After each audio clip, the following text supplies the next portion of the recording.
Okay, excellent. Well, bozo, everybody. Like Paul said, I'm Mike Dockry. I'm a member of the Citizen Potawatomi Nation. Our traditional territories are from around the southern part of Lake Michigan, and we were removed in the 1830s to Kansas and then down into Oklahoma after that to take allotments. And that's where our tribal headquarters are now. I was born and raised in Green Bay, Wisconsin, and have been living here in the Twin Cities for about 6 or 7 years now. So it's a pleasure to be with you. I'm glad that I'm able to talk a little bit about sovereignty and some of the work that I've done around building partnerships with tribes. And I think this will, I guess, enhance the Why Treaties Matter exhibit. I had a focus on that as I was developing this presentation. So I'm going to share my screen now and kind of go through. Feel free to unmute yourself and ask questions if that's during my talk. That's completely okay with me. So yeah, here we go. Let's see if I missed anything. I've been working with tribes my entire career. I was in the Peace Corps down in Bolivia and worked with indigenous communities in both the lowlands and the highlands on forest management. Worked with the Oneida Nation in Wisconsin. That's right outside of Green Bay. That's where I got my feet wet as my first kind of professional job as an intern in a planning department. And then I worked for the U.S. Forest Service for about 20 years before starting here at the university last year. I thought you'd be interested to know that I'm on the executive committee or the board for the American Society for Environmental History. And we do a lot of work, in particular, not just scholarship, but also outreach with communities and community engagement. So if you ever have an opportunity to check out the website for the Society for Environmental History, I feel free. We have a lot of good information. And our conferences are virtual, and we've been doing some monthly discussions on race and the environment, if you're interested in that. Okay, today I want to talk a little bit about tribal lands, because I think sometimes we don't always have a complete understanding of what that is. I want to talk about treaties and our obligations to tribes. My experience with the federal government colors that a little bit, but I think we can have some discussions around what that means outside of the federal US government. And then I'm going to talk about building bridges with tribes and this project that I work on for wild rice protection and restoration. And we'll have time about 15 minutes for questions and discussions at the end. So jumping right into it. There are over 570 federally recognized tribes. You might have seen that. I think we are up to 574 at this point. Of those tribes, there are about 300 of them have significant forest lands totaling about 18 million acres. Now, when I compare that to the Forest Service, where I used to work, that's a small percentage of what the National Forest system is, but that's a big chunk of land. And it's important to remember that all of these lands were tribal lands at one point, and that our tribes have managed these lands where we reside today and these national forests and their own reservation lands. They've managed them for many different goals over many different generations. They've managed through changes. You can imagine the changes that my tribe experienced moving from the southern part of Lake Michigan down to Oklahoma. Those are very different environments. So environmental change is something we've managed our lands through. Social change, there was a lot of disruption in our societies with the settlement process here in the United States. And we've managed to maintain our communities and our cohesion and our cultures and our languages, et cetera. There are many economic changes. Up at the top there, that picture, black and white sepia kind of picture of a sawmill, that's in Wisconsin on the Menominee Indian Reservation. And I've done a lot of work with the Menominee over the years to try to understand how they approach sustainable forestry. And one of the really neat things about Menominee is that they have been managing their forests. When I say this, I mean cutting trees, milling timber since the 1850s on their reservation. This sawmill, this is probably around 1910, maybe a little bit later than that, this picture of that sawmill. They've been doing it sustainably. They have more forest than when they started, of higher quality. And so they're truly the origin of sustainable forestry, you know, cutting trees and making lumber, started in the United States on the Menominee Reservation. That was a change, right? That was a massive economic change, social change, environmental change, as the lands all around were starting to be cleared. And by the 1890s, that the pine land was, the volume of pine trees coming off the land was at its peak. And Menominee now, again, they have more volume than when they started, and it's higher quality. That's truly sustainable management, managing through these changes. Down at the bottom, you see a picture of a white pine tree getting put on a truck. That was actually used in a restoration project of one of the wooden ships. That's going to be turned into a large mast. And those kind of pine trees we don't find very often anymore, but the Menominee still have them. Anyway, the last point I'd like to make here is that all tribes are different. They're separate nations. They're sovereign governments. They have separate and different histories and cultures. There are a number of Potawatomi tribes in the United States and Canada. We share common culture, common understandings, but we are all distinct governments. I want to say too, American Indian tribes and tribal people are diverse internally as well. So there's no one monolithic American Indian voice. If you get down to the tribal level, like Potawatomi, there's no one single Potawatomi voice. We are diverse, just like our country is diverse. Here's a map of all federal lands and Indian reservations. If you look at the key at the bottom right here, this color, those are the reservations. Here in Wisconsin, this is Oneida, where I said I had my first job. That's right in Green Bay. This is the Menominee I'm pointing at here. And then here in Minnesota, I'll blow up Minnesota in a second. The other colors are the federal lands. So in the east, we see a lot of green. That's national forest land. And out west, there's a lot of national forest. Bureau of Land Management has quite a bit of land. And I show this, one, to give you an idea of the extent of the tribal lands. That's a lot of land throughout the United States that tribes are managing. But also to show that there's a real need to work in conjunction with other landholders to manage, because we know things like invasive species, wildfire, climate change, those things don't respect political boundaries on a map. And we need to be working together if we truly want to manage sustainably for the future. Here's a map of Minnesota showing the same thing, basically blowing that up. You see the national forests to the north and the Indian reservations, the large Ojibwe reservations. You see, for example, the Leech Lake Reservation, which is surrounded by the Chippewa National Forest. And in fact, the Chippewa National Forest was formed out of that reservation. And they're starting to grapple with that history and thinking about how do you manage this land together? And how do we form that partnership? Down in the southern part of the state, where you all are, you see smaller Indian communities don't have those large reservations. And then the other federal land is kind of these wildlife refuges. So tribes have been managing, like I said, these lands for many, many generations. And what are they managing for? Materials for cultural activities. They're managed, so things like birch bark here up at the upper left is one of our papers where we worked with birch bark gatherers. That's this gentleman's making a winnowing basket for wild rice or monoman.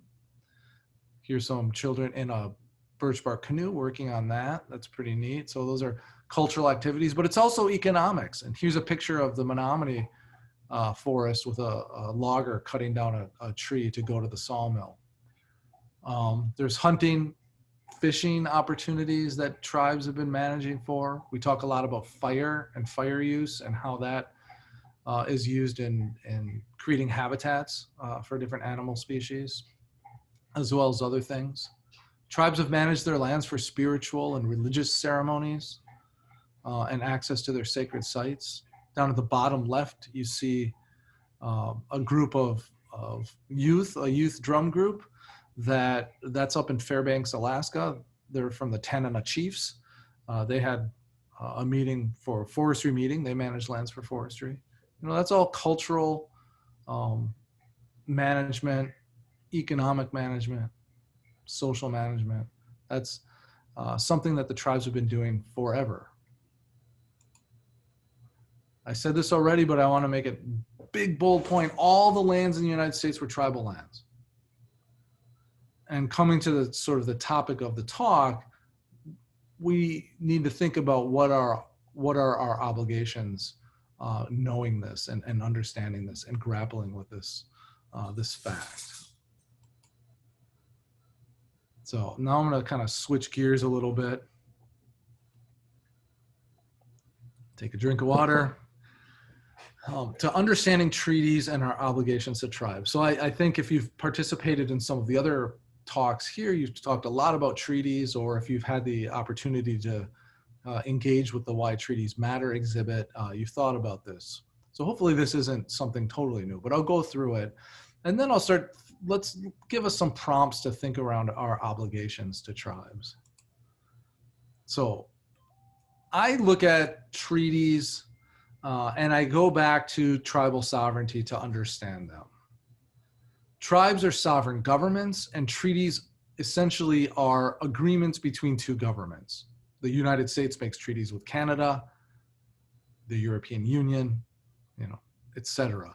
These are the same things, and they hold the same weight as other treaties that the United States makes. This tribal sovereignty and these treaties are codified in the U.S. Constitution. Treaties and treaty rights are also seen as being upheld in case law. The federal government has executive orders. There's departmental policies upholding tribal sovereignty and treaty rights.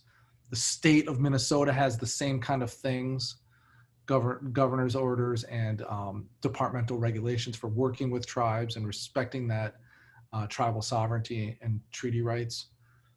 We talk about a government-to-government trust responsibility, and that all comes in with tribal sovereignty and treaties. So the federal government has a legal requirement to work with tribes. The technical term is consultation, to consult with tribes on any sort of decision, action, policy, budgetary items that might impact American Indian communities, the federally recognized tribes. Again, there's 574 of them. Treaty rights that are coming from these treaties are inherent to this idea that tribes are sovereign governments. Treaty rights are not given to tribes by the US government. And I'm sure Martin Case in his other talk, the talk last month explained this, but the government doesn't give tribes treaty rights. Tribes have rights because they are sovereign governments, and they've signed agreements with the United States as sovereign governments. And that's where that comes from. Essentially, treaties are tribes officially giving something away, giving rights away, in this case, in most cases, right to occupy the land. But they reserved many rights within those treaties. For example, to hunt, fish, and gather. The tribes I work with on wild rice, for example, the Ojibwe tribes across the Great Lakes reserved rights to gather wild rice. They reserved rights to hunt, fish, and gather. And again, these aren't rights given to them by the federal government. They are rights inherent to being a sovereign government before the United States was a country. All of this leads to this federal trust responsibility. And I mentioned it already, but I'll say it again. All federal agencies are required to consult with tribes on their decisions, their programs, anything that the tribes would have interest in. It's a legal requirement, and it's based on tribal sovereignty. It's based on the US Constitution, the case law, the executive orders, the departmental regulations and policies, etc.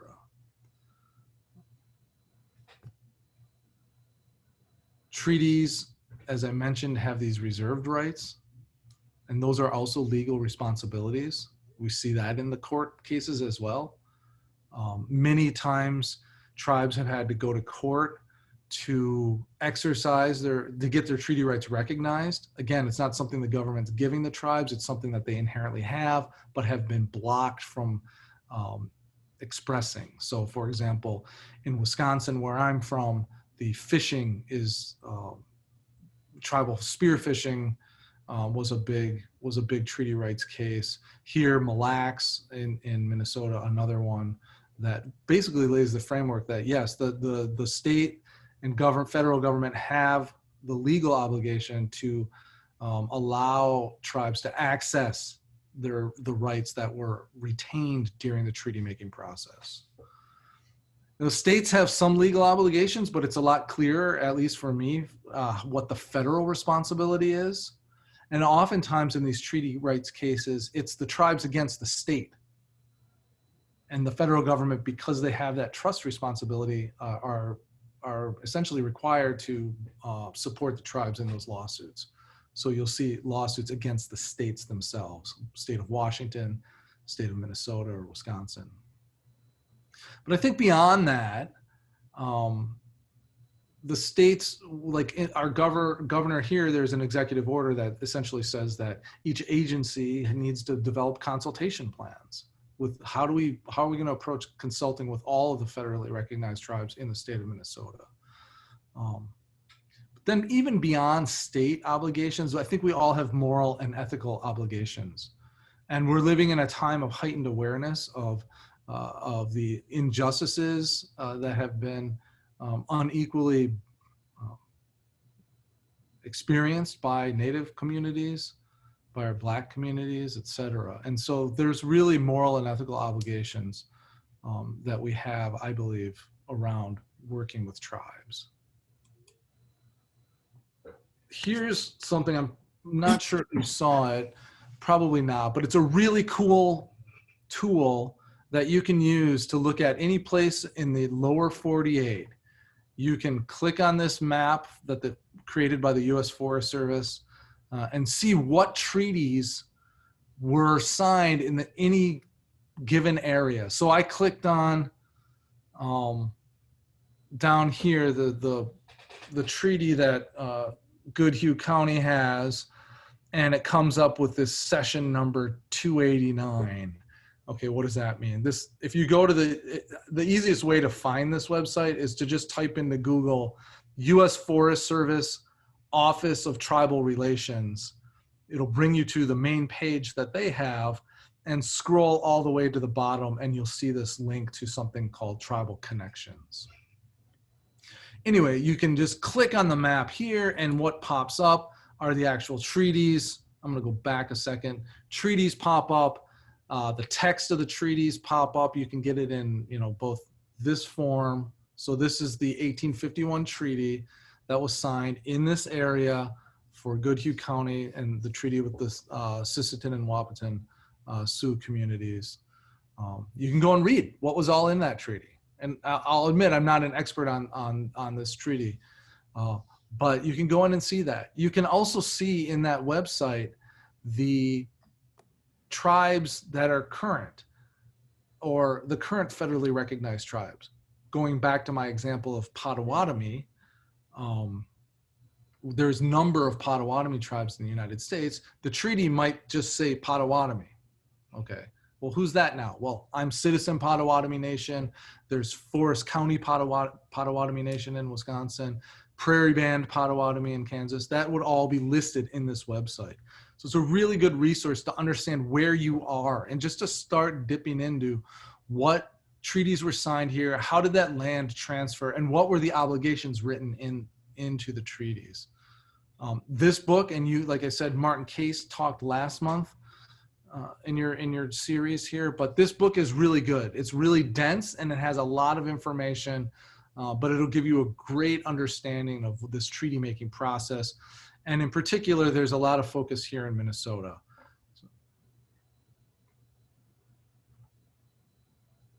So I ask you all to sort of think about what are some of your obligations to tribes.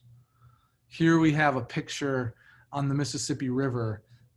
I'm the second to the end there, kind of in the stern.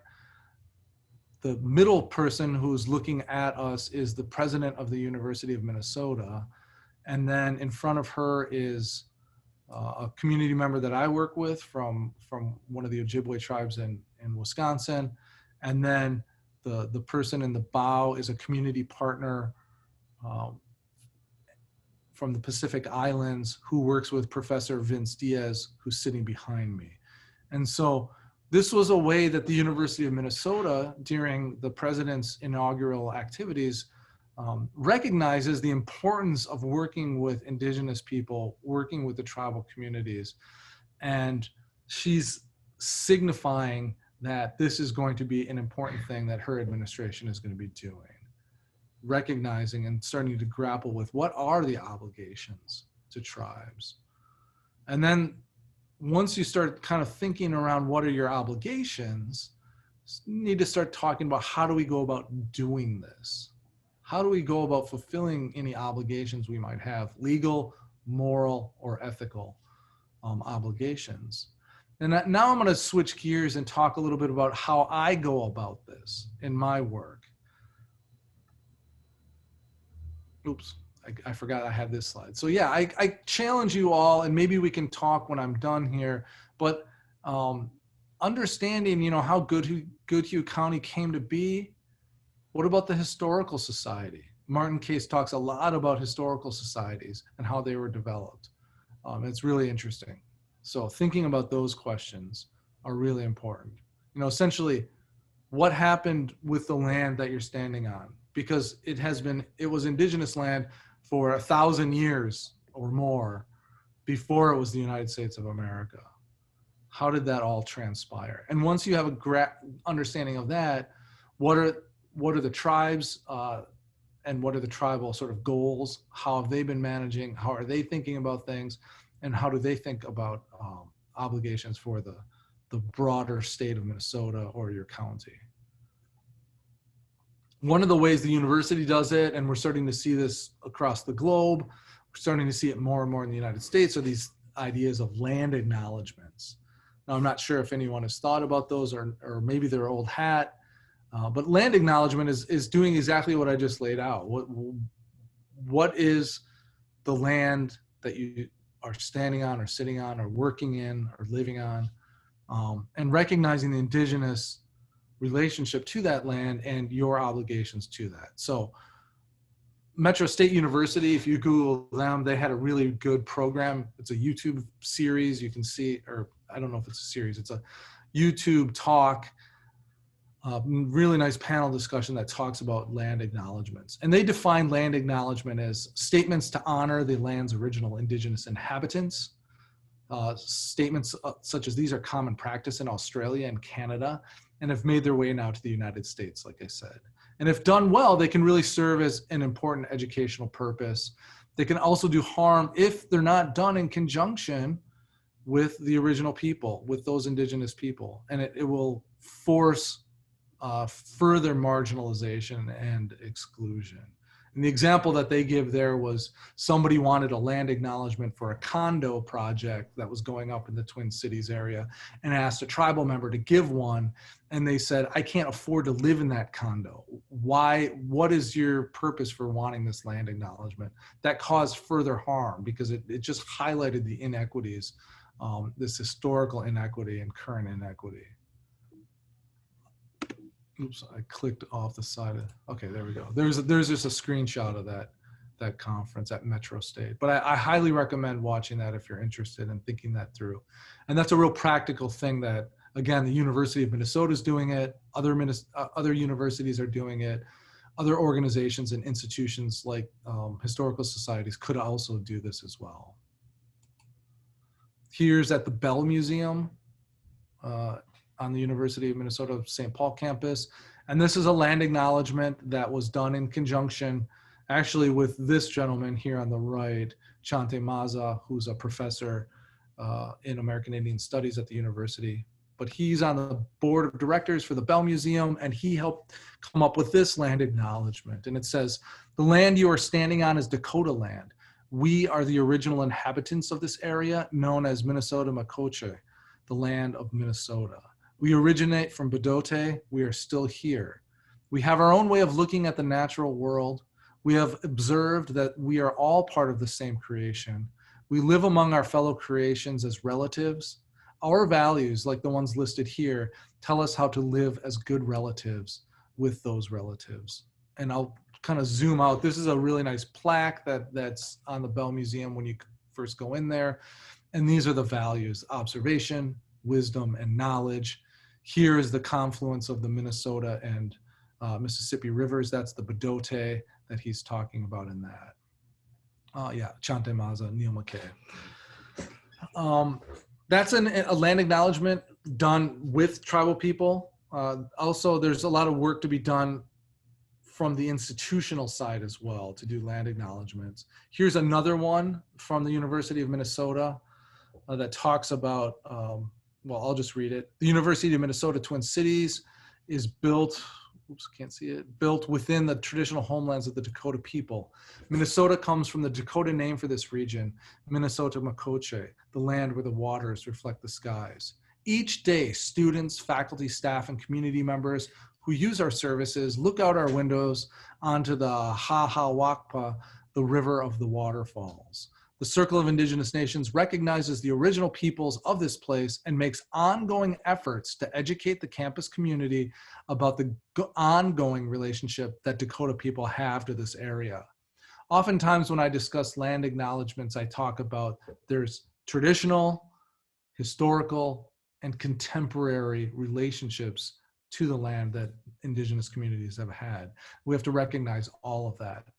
This one also shows that they are acknowledging that they need to do something. They can't just say words that Dakota were here at once, or this was all Indian land, like I said several times already. We have to do something. That's part of our obligation of really understanding our relationship with the tribal communities and this land that we all occupy.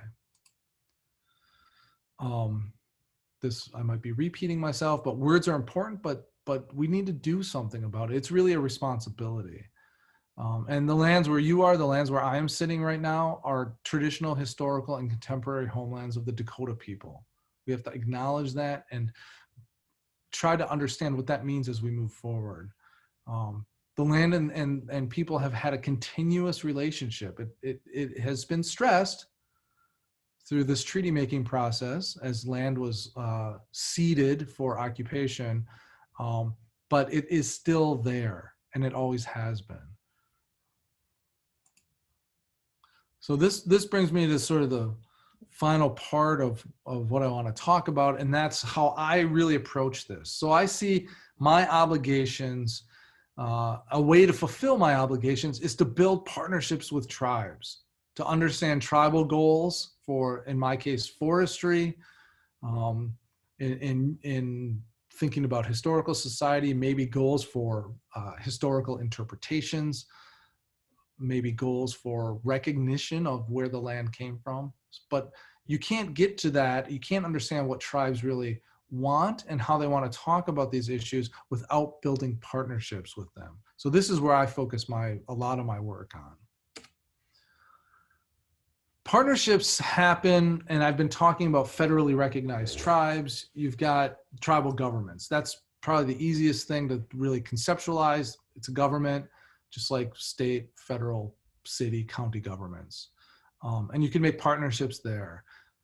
But it's also important to recognize that there are other institutions or, other institutions that you could make partnerships with, including tribal colleges and universities.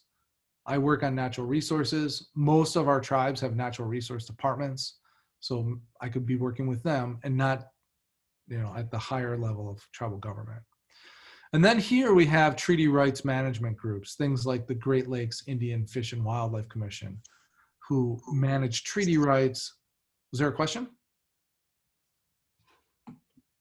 Anyway, they manage treaty rights for a number of Ojibwe tribes in the Great Lakes region. Anyway, I put that on there to then say there are even other institutions that are working with tribes, right? That you might have partnerships with. The federal government has the Bureau of Indian Affairs. There's the U.S. Forest Service, National Park Service, the departments themselves, Interior Department, Agriculture Department. There could be state government, the Minnesota Indian Affairs Council is doing a lot of work. And then there are all these non-governmental organizations as well.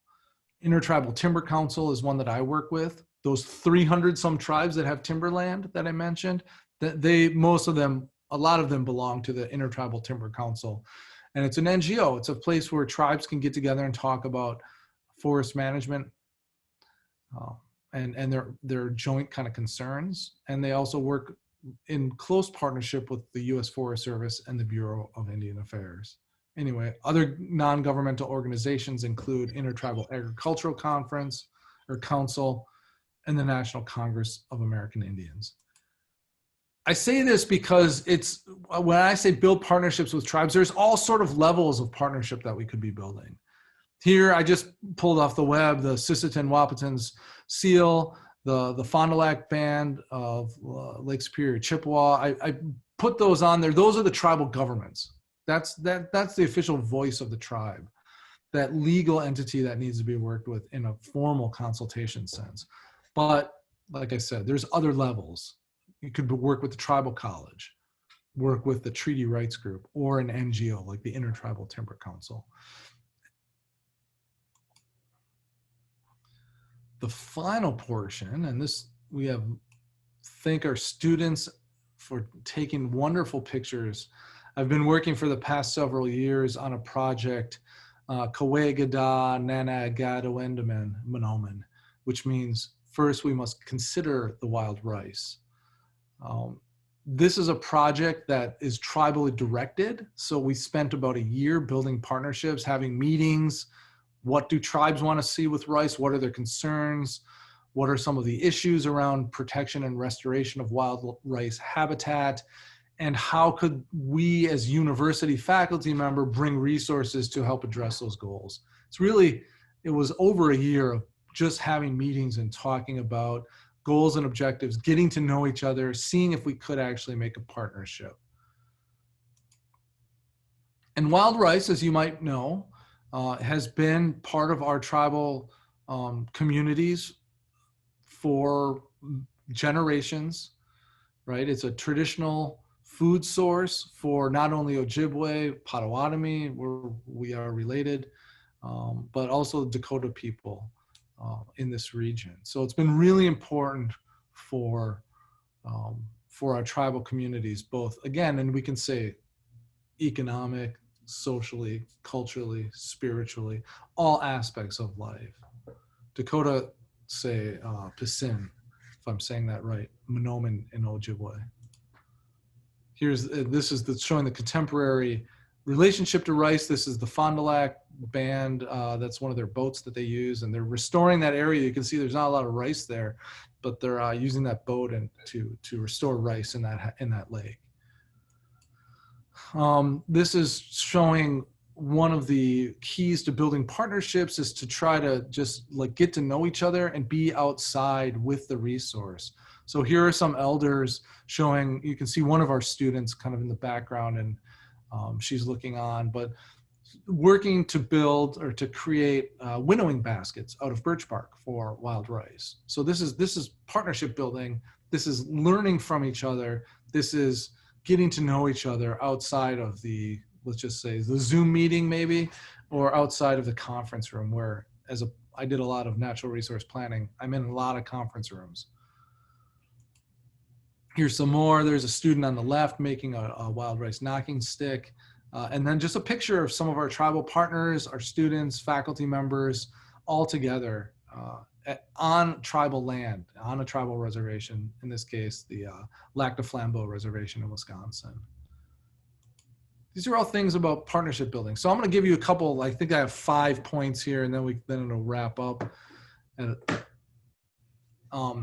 5 perspectives that we have from this project on partnership building.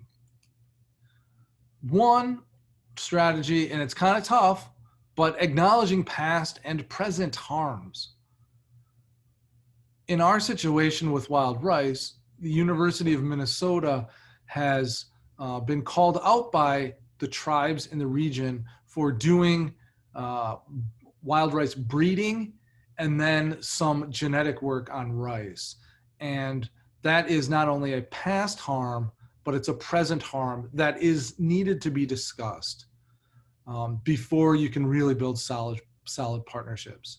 In our case, we didn't solve this problem. This is an ongoing problem that the tribes have with the University of Minnesota.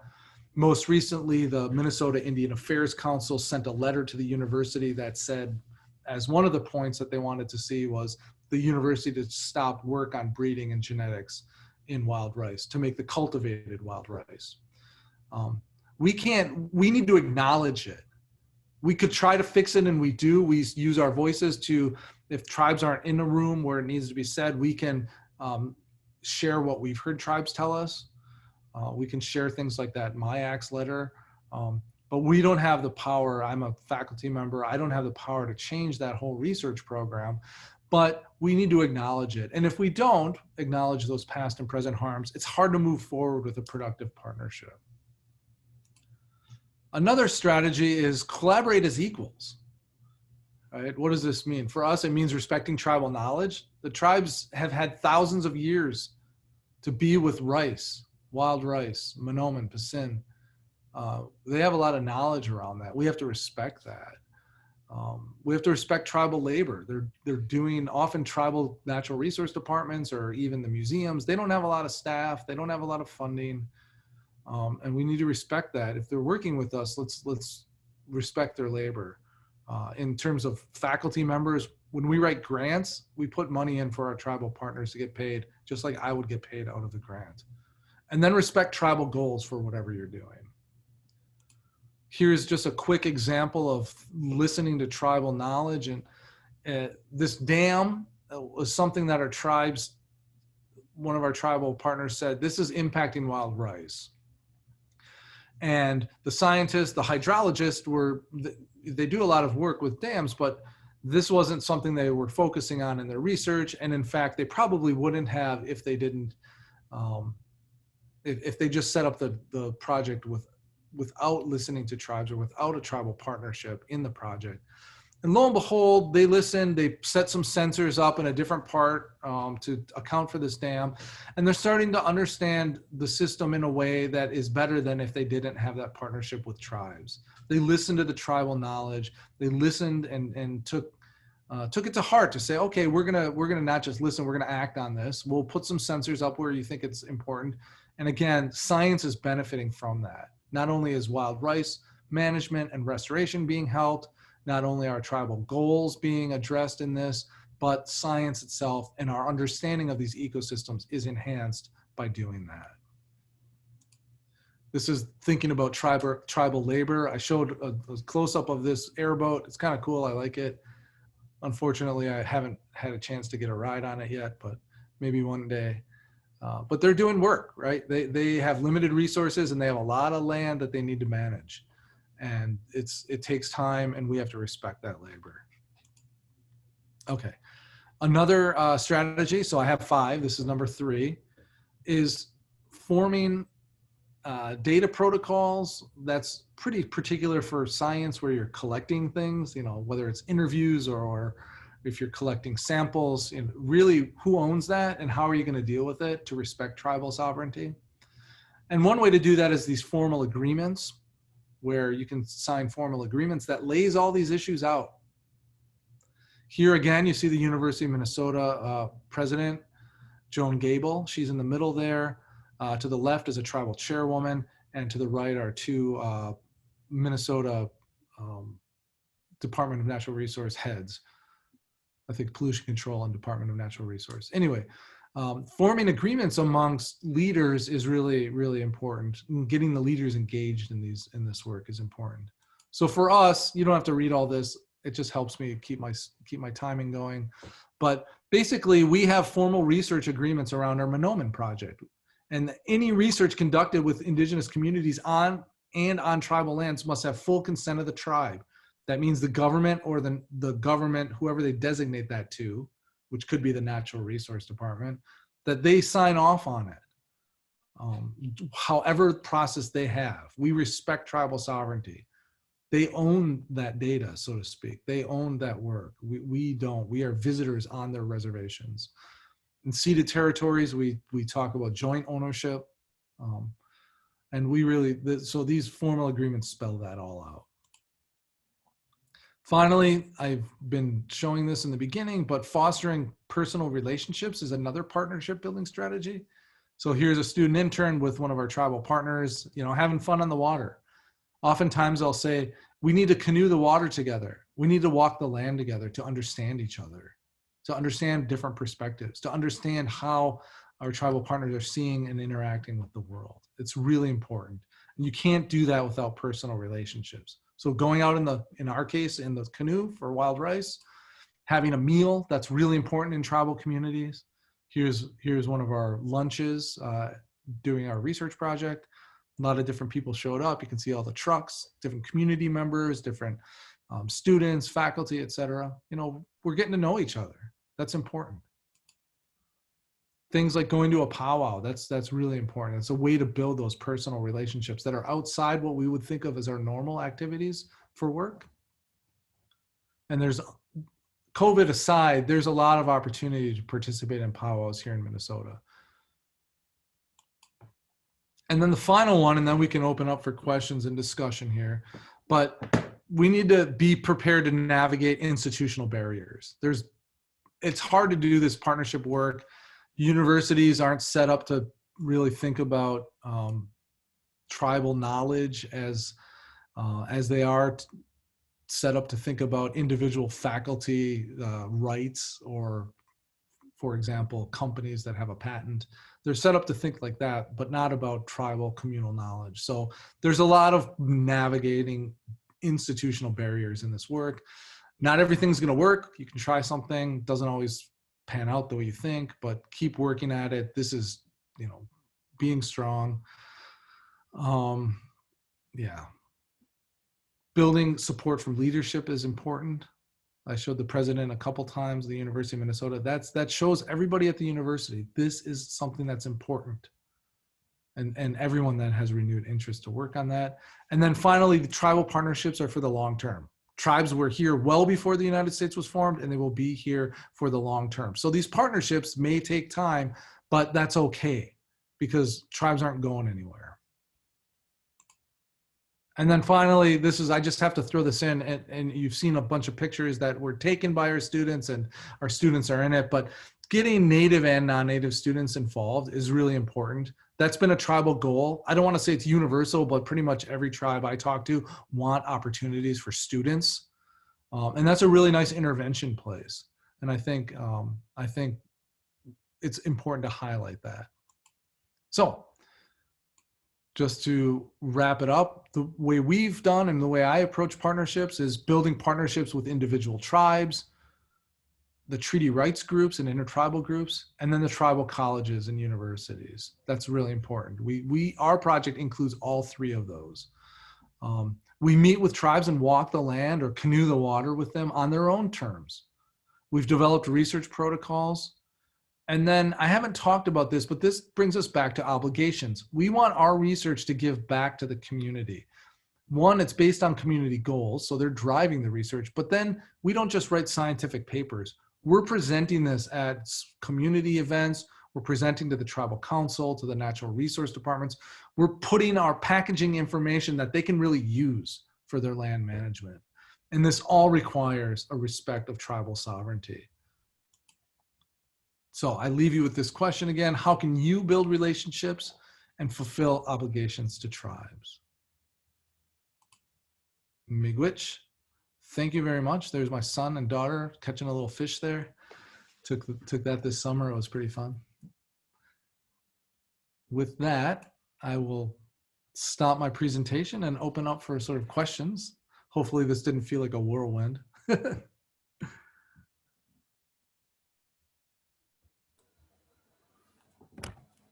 anyone has any questions, feel free.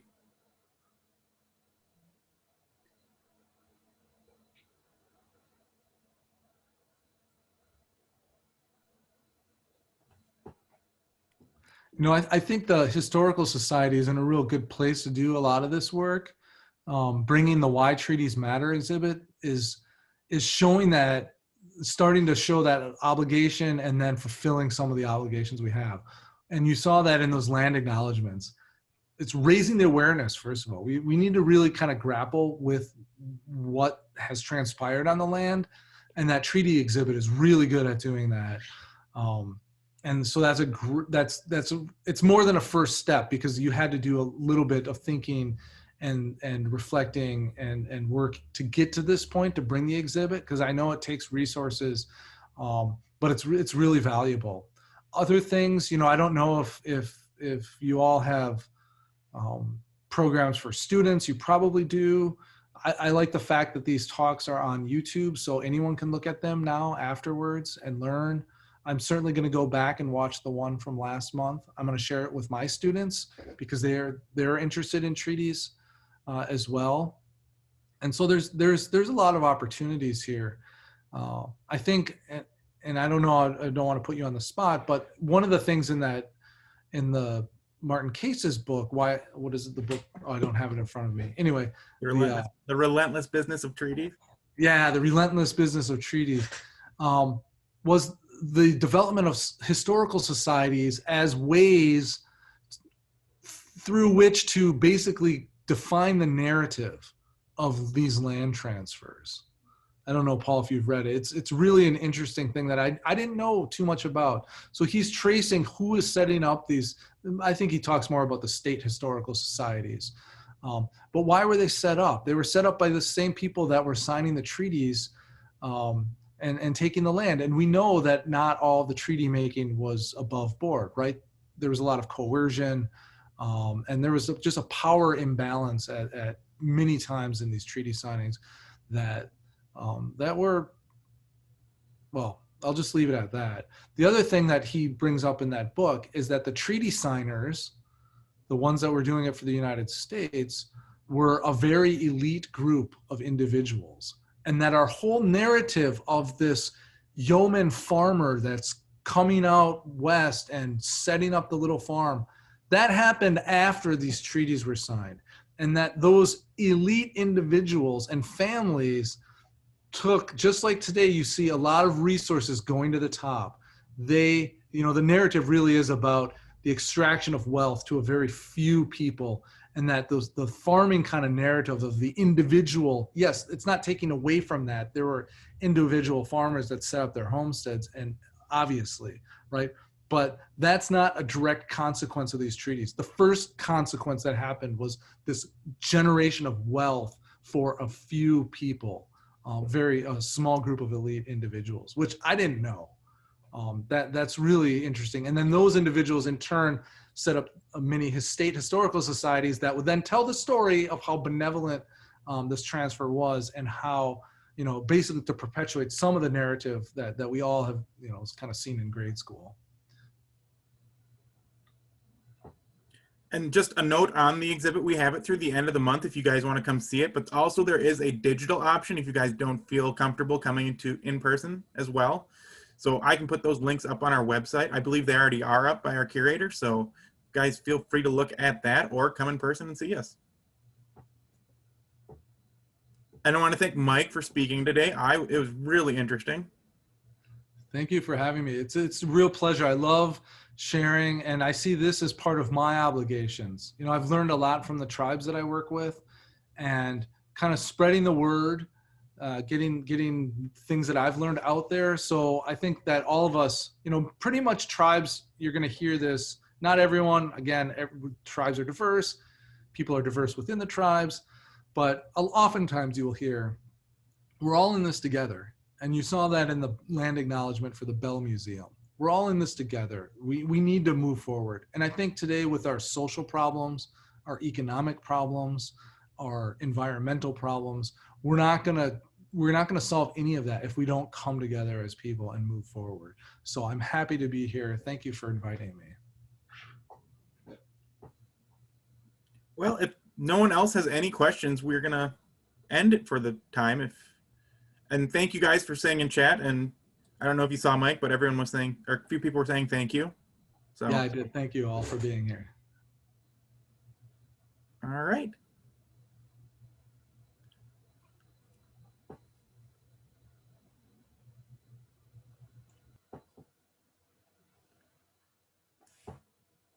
Thanks, Mike. It was very interesting.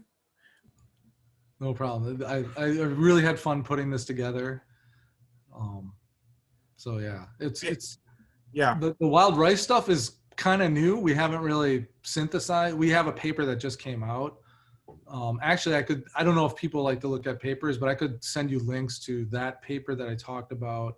There were actually 10 principles, but I just talk about 5 because there's too many to do. We can definitely link it on our website if you'd like.